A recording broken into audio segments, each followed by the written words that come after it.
In conclusion, I would like to say a word in regard to employment with which I have been dealing so far.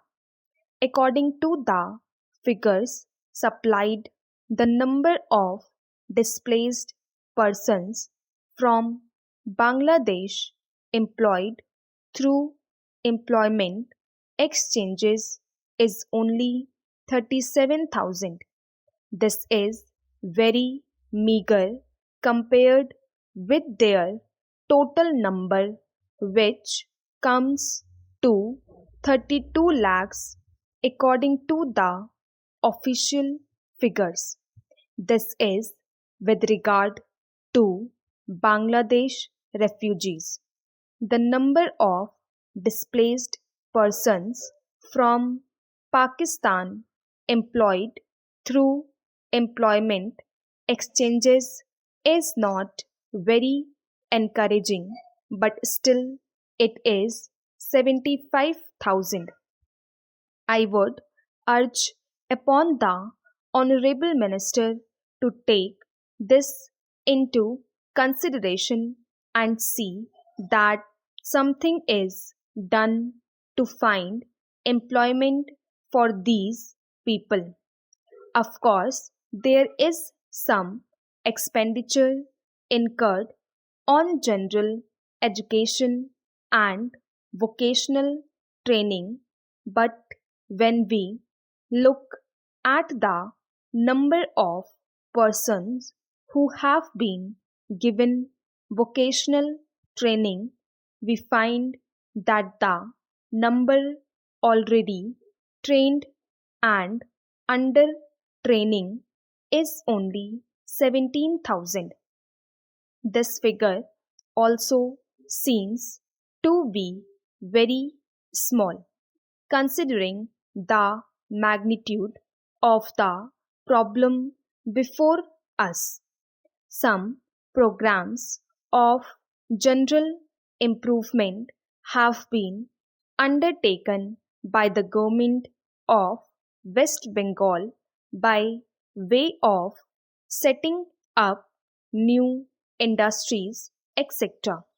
These programs should be looked into and put into operation with a view to giving more employment to these displaced persons. Within the limited time at my disposal, I shall limit my remarks to refugees from Bangladesh. The first thing which strikes one as one looks at the various brochures and publications that have been given to us is the amount of contradiction one has to battle against.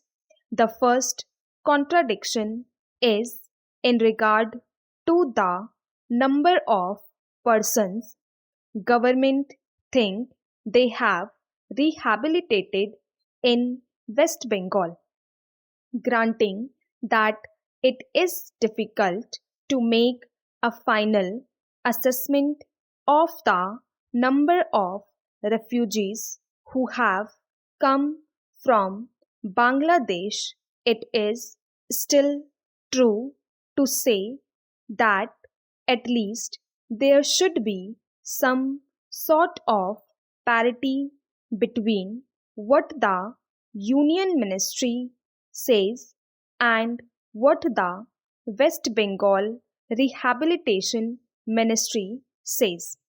Only a few days ago, the West Bengal Minister of Rehabilitation said that there are 22 lakhs of refugees who have to be rehabilitated, but the central government's figures are 31 lakhs. Unless the government know the number of people they have to budget for. It is rather bewildering to know how they mean to plan in bringing about their rehabilitation.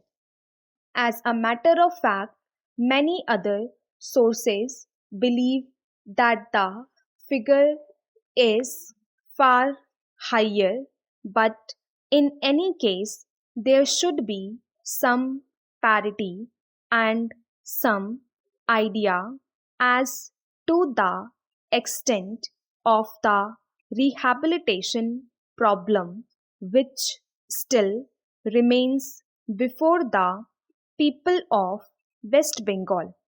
The other contradiction is this. On the one hand, Srimati Renuka Ray says that in the near future they will be making a successful completion of the work of economic rehabilitation of refugees in that state, but only last year Sri A.P. Jain said that as yet the problem of the displaced persons from Bangladesh was a matter which was giving some concern. I really do not understand why, in spite of Sri A.P. Jain recognizing that the problem is still quite serious, Srimati Renuka Ray should have made such a statement. Yet, when we heard the Honorable Finance Minister, we find that there has been a big shortfall in rehabilitation budget. I think that if the fact finding committee's report had been published, the assessment that we have rehabilitated about 50% of the people of Bangladesh who came over as displaced persons would have become quite clear in regard to its incorrectness. As a matter of fact, when we went round the camps and colonies in West Bengal, we found that as yet not more than 15% of the people have been rehabilitated in the sense that they are able to eke out their subsistence on the poorest levels. It is not more than 15%, and I think the figures of the fact finding committee are still lower. I think this is something that we have to take very seriously and put our minds to and apply all the resources that we have to find out how we will be able to tackle this problem of rehabilitation. Now, coming to the question of relief, I feel that until we are able to give really proper rehabilitation, we cannot withdraw relief. It is no use arguing whether relief leads to lethargy and moral slackness unless our rehabilitation policies are fruitful. Have we any right to starve the people to death? As a matter of fact, Sri A.P. Zen may know that in West Bengal the incidence of tuberculosis amongst the refugee population is very high. Only a small percentage of them is catered for by the medical relief given by the Directorate of Rehabilitation. If I am to tell you the tragic fate of the refugees in West Bengal, I would refer you to a report which appeared in February 1954. Stop.